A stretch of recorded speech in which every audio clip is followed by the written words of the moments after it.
Wednesday, September the 12th. And our word for today is free. When I open myself to possibilities, I set myself free. Unity's co-founder Charles Fillmore said, "The larger our vision of life, the more freedom we feel." The view I see today is just a small part of the larger picture. Absolute freedom comes with the realization that what I see with my eyes is the surface view. When I look from within, I am free to see the whole picture.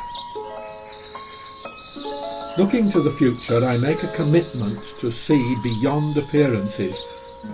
I vow to go within and connect with my divine nature when I envisage my path ahead.